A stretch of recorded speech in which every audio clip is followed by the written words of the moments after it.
Today I'm making eggplant parmesan. I'm starting with 2 large eggplants. I like to cut them the long way. As we end up with fewer pieces, it's just easier to handle. As you can see, I always cut off a thin slice from both sides of the eggplant. This simply minimizes the amount of skin on the end piece. Slicing about a ½ inch thick. It's not too thin once the eggplant cooks and gets soft. Once I have my eggplant cut up, I will salt the slices. Salting one side and laying the next piece on top usually works well. For this amount of eggplant, I'm using 3 eggs. If we end up with more than we need, I will show you what I do with it later. I save the eggshells and peel for composting. I salt and pepper the eggs. I beat them with a fork until they are no longer stringy. I'm adding a little bit of water here. Supposedly, it makes the eggs a little bit more fluffy. I'm not convinced though. These are breadcrumbs that I made from leftover hamburger buns that I dried and ran through the food processor. I dipped the eggplant in the egg and covered them with breadcrumbs.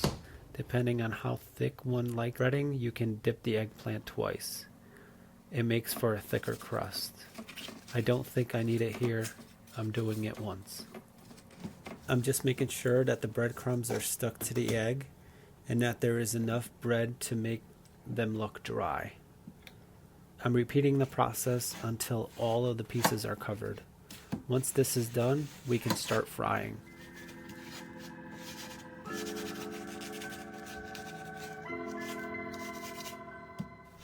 I'm using vegetable oil, but any oil can be used. I heat up the oil before placing the eggplant on it. Not too hot though.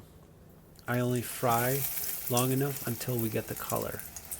I'll be placing them into the oven so it will finish cooking there.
One thing that I like to do between batches is to clean up any leftover breadcrumbs. They will burn if left in the pan.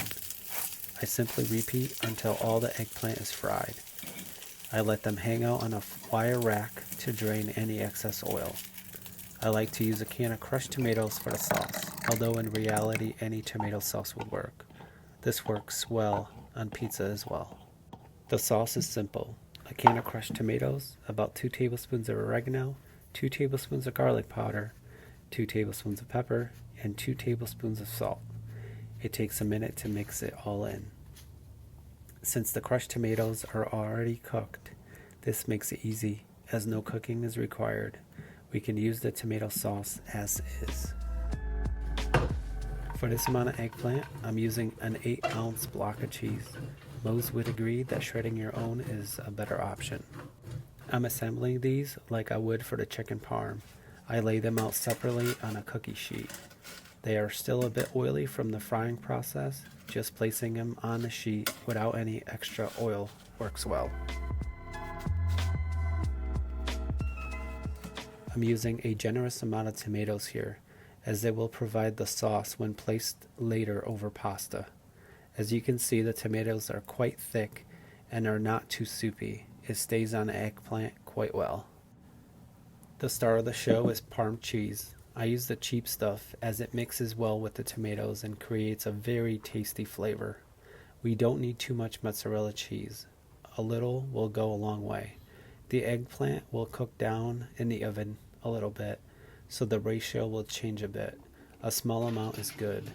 Once everything is done and assembled, We placed it in the oven for about 10 minutes to melt the cheese and make the cheese golden brown. I can pair the eggplant with anything. In this case, I have it over pasta and a side of green beans. Enjoy, let me know if you made it and how it turned out.